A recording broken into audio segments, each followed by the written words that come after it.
Hello everyone. A very warm welcome to the Hindu newspaper Analysis Townhall. Today, September 8th, and we are going to have a look at the following topics from the Hindu newspaper.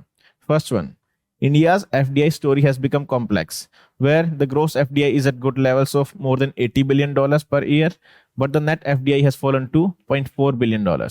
What are the issues and implications for India and what India should do? We will have a look at.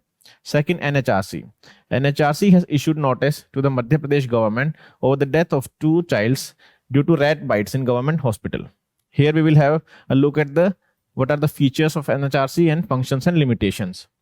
Third, graying with grace, where India's population is expected to get older with time. So what are the challenges and what India should do to tackle this issue? Fourth, can GST reforms carries the potential to boost the economy? And then the blood moon phenomena which happened yesterday only. How it happens? Yes, a complex turn in India's FDI story. FDI is not a very old phenomena to India. It started majorly after the 1991 reforms, where the investment has come from the outside in India's industries and also led to the technological innovation. E-commerce, computer hardware and software, basically the 2 sectors which have attracted the FDI in large numbers. But what are the issues in India's FDI currently? To understand that, we should know what is gross FDI and what is net FDI. Gross FDI is basically the total FDI that has come from outside. Total FDI. Now the net FDI we can count by subtracting the 3 things from this, A, B and C. What are these? A, when foreign companies send profits, dividends or capital back to their home country, called repatriation. A company has invested in India. Now every year, say for example, profits and dividends are being transferred to the country from where it has come. This will be minus from the gross FDI. Then disinvestment. If a company has invested say 1,000 crores in a company in India and it is taking back 100 crore out of this, it is disinvesting. So therefore it is also going out of the country. Third is the FDI, which is done by the domestic companies, that is Indian companies in foreign countries. All these 3 elements have to be subtracted from the gross FDI. Then we get the net FDI. Gross FDI जो total आया, net FDI जो inflow minus the outflows. What are the recent trends? First one, gross inflows, good levels, not bad. In 2025 and 2024, $81 billion of gross FDI came in India, which is an increase of 13.7% from the previous year. ठीक है, 2011 में it was 46 billion, which is increased to 84 billion in 2021. So overall FDI, the gross FDI has increased in India. But what about net FDI? Net FDI can be understood from this figure. Net FDI in 2020 and 21 was $44 billion. Now continuously it is falling and now it has come to almost 0.4 billion, almost 0.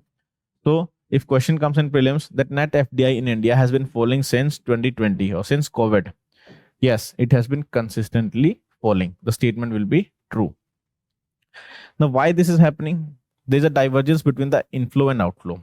Inflow is there, but at the same time outflow is also there. Disinvestment has increased from 44 billion in 2023 to 51 billion in 2024 and 25. Almost 63% of the total inflow. 100 rupees if it is coming, then 63 is going back via disinvestment route. So basically it is making a huge component of the gross FDI which is going back. Second is how much FDI by Indians.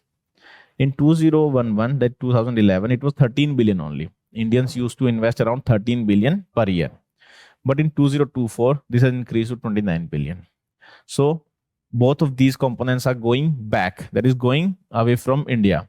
So the net FDI has come to 0.4 billion. Gross, net, and these are the things which are going out. So what has happened because of that? Capital is not staying in India. It is coming, but it is going back also. Therefore, it is limiting. It is basically restricting the long-term industrial and technological development. How? What are the issues in this? Structural concern. First of all, जो FDI India में अभी आ रही है, it is short term. It is not staying. Also, it is profit driven FDI, where investment is coming. Now that investment is taken back by disinvestment or repatriation after getting some profit from the stock market, you can say. This is the one thing, short term and profit driven. Second, this is basically has been routed through Singapore and Mauritius like countries. These are tax havens. Basically, to avoid the taxes, they are routing these FDIs through these countries. Second, manufacturing share.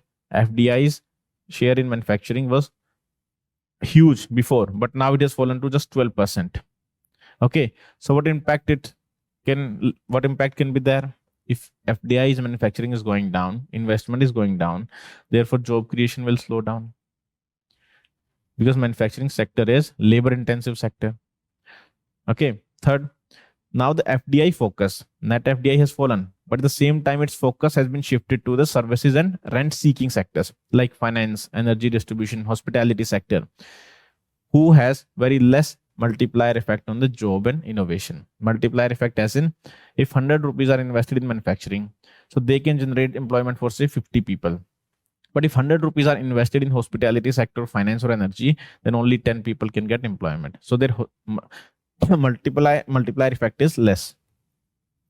Also, the traditional sources of FDI in industries in India were US, UK, and Germany, which has reduced.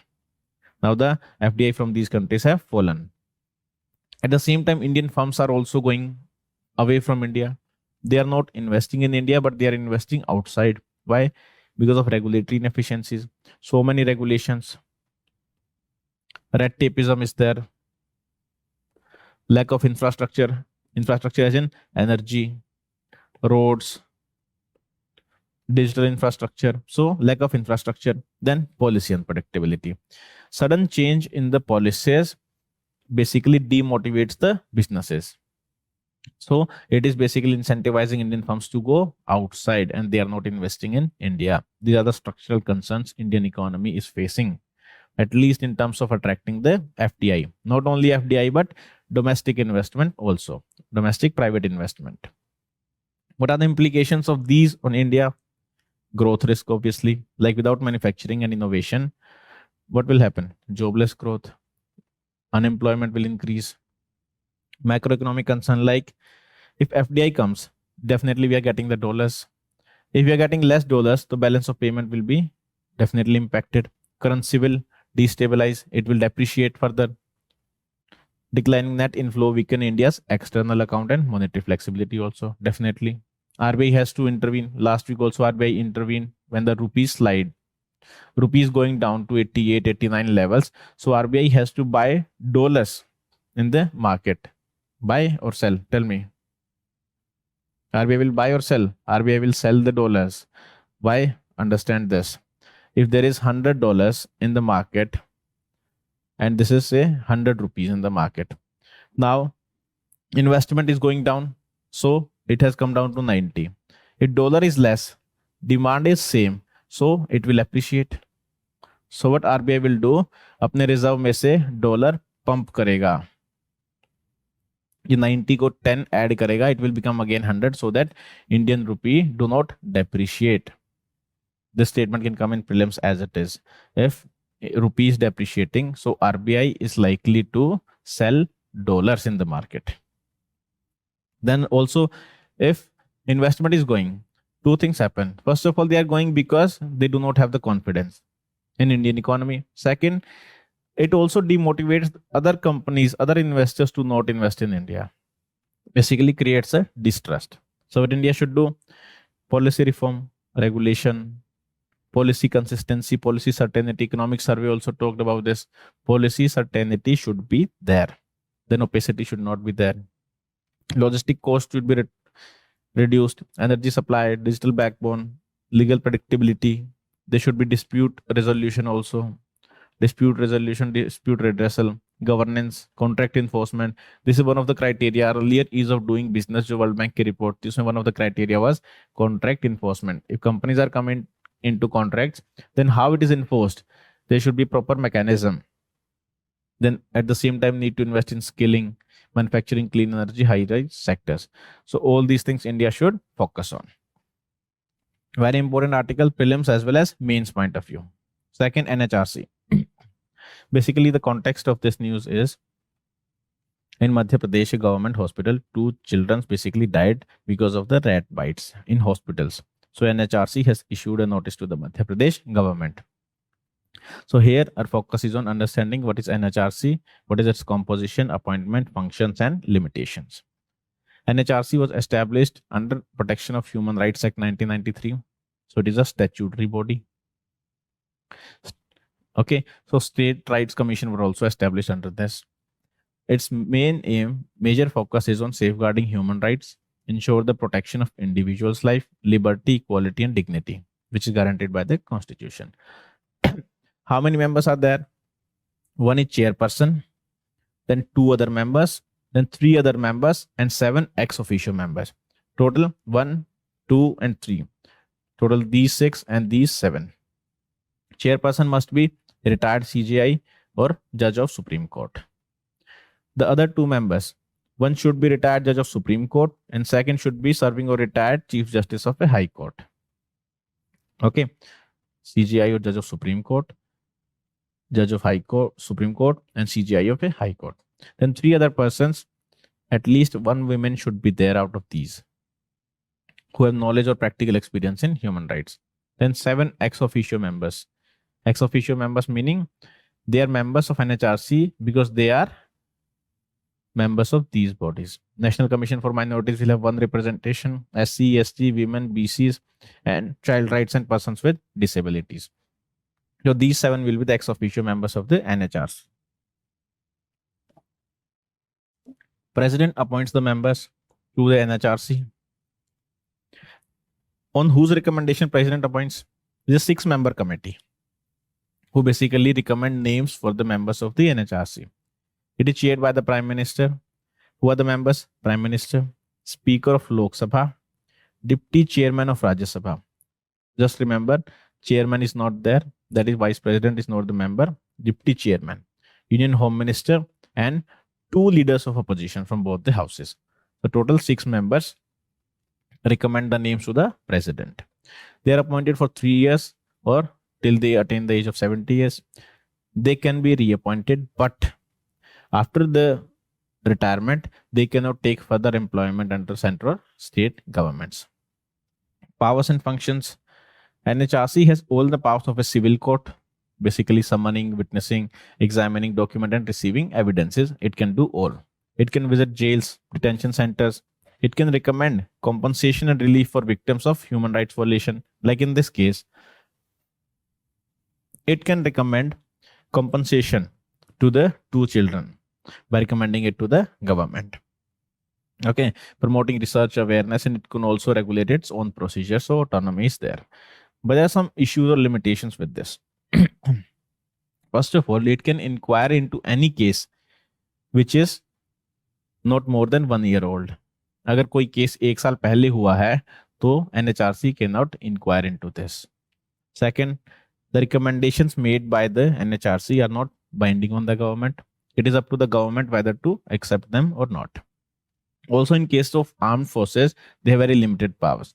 They cannot basically perform all these functions. They can only seek reports from the government, and they have to rely on these reports from the government only. So these are the limitations of NHRC. Next, graying with grace. Basically, the context of this is sample registration system statistical report has come out, which has highlighted the status of crude birth rate in India and total fertility rate. What is crude birth rate? It is the number of live births per 1,000 people in a year. हर 1000 लोगों पर कितने birth हुए हैं, live birth in 1 year. ये crude birth rate है. And total fertility rate is the average number of children a woman is expected to have in her lifetime. That is, on average, एक woman अपनी life में कितने बच्चों को basically जन्म देती है. That is the total fertility rate. The crude birth rate, it has basically fallen from 19.1 in 2022 to 18.4. Basically, so number of live births has fallen. मतलब नए बच्चे जितने पैदा हो रहे हैं एवरेज नंबर वो कम हो गया है. Fewer babies are being born relative to the population size. And total fertility rate fallen to 1.9. 2.1 is the replacement level. Earlier India's was 2.0. Now it has fallen to 1.9. So basically, it has fallen more than the 2.1. Basically, it is not at the optimum fertility rate. It is the total fertility rate has fallen to 1.9. Now there is a contrast, regional difference between the fertility rates. There are states with high fertility rates, and majorly these states belong to North India or say Eastern India. Bihar, highest 2.8. Uttar Pradesh, Rajasthan. Basically, their population is increasing, still increasing. If it is more than 2.1, the fertility rate, so here the population is increasing. Okay, population is thriving. There are low fertility states, majorly the south states, and also urban centers like Delhi. Delhi has the lowest, 1.2. They are well below the replacement level. Replacement level is 2.1. So basically, their population is not increasing. Either it has stabilized or it is falling. Okay. What are going to be the consequences? A graying nation. Use this term in your papers, in mains paper especially. Rising elderly population. What is the data? Above 60 years of age. Now the population is 9.7% of the population is above 60 years of age. Even Kerala has like 15%. So क्या होता है when the elderly population rise? So policy calibration needs to be done. Policy calibration as in health benefits, social services benefits, and the kind of policy government brings, it should keep in mind the elderly population. End of demographic dividend. We cannot say end of demographic dividend, but eventually it will fade because as the population is aging, with time number of live birth is falling. नए बच्चे कम पैदा हो रहे हैं, therefore जो earlier born है, they will get old with time and the young population will be less. So therefore the population, the demographic dividend will eventually fade. So new sets of challenges come with the social and economic challenges. So country must now pivot to the new policy or new strategies to address the needs of the elderly. Like financial support can be considered in terms of pension or social security for the elderly, specialized healthcare, physical as well as mental, improved accessibility in public spaces. Basically, those who have issues with the mobility, like they cannot walk, then public spaces should be made accessible for them. Also, robust social support services, health services, and also basically even the take care of who will take care of elderly. They can be care centers for the elderly population. So all these things have to be considered before framing a policy. Here we'll briefly look at how GST rate cut can boost the economy, and then also one article on how it will empower the young Indians. We all are aware of the context, GST rate cut. Still briefly we will see. Earlier there were slabs of major slabs 5, 12, 18, 28. So what has happened is 99% of the items have been shifted to 5% slab from 12, and here 90% of the items have been shifted to 18% slab. So currently we have now 5 and 18% slab, and additional 40% slab has been introduced for sin goods, that is tobacco products, and ultra luxury goods like basically vehicles above 1500 cc, also the yacht, private jets, etc. The taxes have been increased to 40%. Okay, the context is basically in 2021 council, GST council has constituted a group of ministers. अब group of ministers की क्या बात थी, देखो दिक्कत कहां पे आई. Group of minister था अपना, इसके जो सारे मेंबर्स थे वो स्टेट गवर्नमेंट्स के थे, सेंटर का कोई रिप्रेजेंटेशन इसमें नहीं था, और सेंटर ने कॉन्स्टिट्यूट किया था ये जीएसटी काउंसिल ने. तो व्हाट हैज हैपेंड कि इन्होंने कोई step they were not taking, it was just in limbo. So central government basically recommended to the group of ministers that we should implement these changes. Then group of ministers accepted it, which was basically done after the announcement by the Prime Minister in the Independence Day speech. Next generation GST reforms. Okay. So according to State Bank of India now, what has happened is 91% of the items so rates being cut. 91% items पे rate cut हो गए हैं. 40 items are there जिन पे rates increase हुए हैं. Why the GST reforms were necessary? Two major reasons. First one, GST compensation cess, which will expire on 31st of March.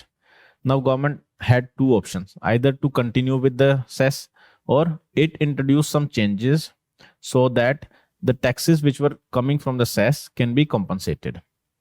So now these have been shifted to majorly the 40% tax. The items earlier on which the compensation cess was there, they have been shifted to 40% taxes. And second reason is 50% tariff which was imposed by the United States. So to neutralize the impacts of these, the detrimental impacts which can be there. How? We do export, but now export will be impacted because of the 50% tariff. So where the producers, the industries will sell their products at domestic level or diversify to other countries. We are working on this, and for this GST rates have been reduced so that consumption can be boosted. Okay, but there are certain sectors which have faced disappointment also, like the textile sector. Taxes have increased from 12% to 18% for garments above 2500 rupees. 2500 रुपए से ऊपर का garment है, for example wedding apparel or the woolen, if they are about 2500, taxes have increased from 12 to 18%. Insurance sector also 0% tax have been introduced, but there will be no input tax credit now. Even it is suspected that even there is 0% tax, still the premium for the people can increase because the input tax credit system has been removed. Also airline sector, the higher GST on non-economy seats. Because of this, they are basically criticizing the. According to the government, there can be impact of 48,000 crore rupees on the government revenue. But according to SBI research, it can be like 3,700 crore only because it will boost the consumption. One more angle to this, how GST is going to help the private consumption by the household. It is very important. Private household consumption. 60% of India's GDP comes from here only. Okay, if the household goods, the very basic good, the essentials, basically the prices are going down. If prices are going down, so disposable income basically increases. If taxes go down, disposable income increases, leading to more consumption. It can have multiplier effect on the economy. Okay, so this is about this article. And the tax should be basically affordability is predictability. A tax system should be transparent, consistent, and stable, which can provide confidence to the young people or say investors or businesses. It will also act as a boost to the MSME sector because registration will be simpler. Almost 110 million people are employed in MSMEs in India. More than 11 crore people are employed in MSME sectors. Okay. Various issues like complexities, uneven tax structure, inverted duty structure basically discourage them to become formalized. Now all these issues have been resolved, so it is expected that formalization of MSMEs will happen now. Okay, last topic, blood moon. Basically yesterday only, very fascinating phenomena. It was visible also. We can now look at the internet videos also. It was blood red, the moon. So here the focus is on two things. What is lunar eclipse and then what is this blood moon or red moon. Lunar eclipse basically kya hai? We know that earth revolves around the sun. Okay, this is the orbit of the earth, marked as blue. Now the moon revolves around sun, revolves around earth in this orbit. When the earth comes in between the moon and the sun, then the shadow of earth falls on the moon, which leads to lunar eclipse. When earth passes directly between the sun and the moon, earth blocks the sunlight that normally illuminates the moon, causing the earth shadow to fall upon the moon surface, leading to eclipse. What happens in red moon? See, look at here. Okay, yes, this is earth which has blocked the, this is sun, this is earth. Now this is the earth's atmosphere. Okay, this is the earth, this is earth, this is moon, and this is earth's atmosphere. In the atmosphere there are ions. When the sunlight comes from the sun to the earth, it is basically scattered. How? The atmosphere, when the ray enters, it scatters. Rayleigh scattering for phenomena. All this light is blocked, but the some light which poses reflection from this area, it falls on the moon. And why it is red? Why it is red? Why? Because in 𝐕𝐢𝐝, we all know the 𝐕𝐈𝐿, violet, indigo, blue, green, yellow, orange, red. Red color has the highest wavelength, and wavelength is inversely proportional to scattering. इसका मतलब जितनी ज्यादा wavelength होगी उतना ही कम फैलेंगे, उतना ही कम scatter होंगे. सो red light क्या करता है, बेसिकली सबसे कम स्कैटर होती है और इसकी रिफ्लेक्शन यहाँ पर हमें मून पे दिखाई देती है. That is why it comes at blood moon red. During a total lunar eclipse when earth is completely between the sun and the moon, and the moon often takes on the reddish color. Why? When the earth is blocking direct sunlight, it is blocking the sunlight from the sun. Some sunlight still passes through the earth's atmosphere. Earth's atmosphere filter out most of the blue colored light because they are less wavelength, they are scattered more. Atmosphere उनको scatter कर देता है. But red colored light, they are not able to scatter much because of the Rayleigh scattering phenomena. So the reddish light is bent or refracted on the moon surface, giving it a reddish glow. That is how the moon is red. This is earth, this is moon, this is sun. Lights are falling, it is being blocked, but atmosphere is scattered. So these scattered, they fall on the moon, making it look red, which was visible yesterday night. So this is about today's newspaper. I'm attaching these notes, very important for like NHRC, the moon, the FDI, very important articles. I'm attaching in the comment box and also the description box. If you have any query, you can ask in the comment box. Okay, this is done for today. We'll now see you tomorrow. Till then, good luck, goodbye. Thank you.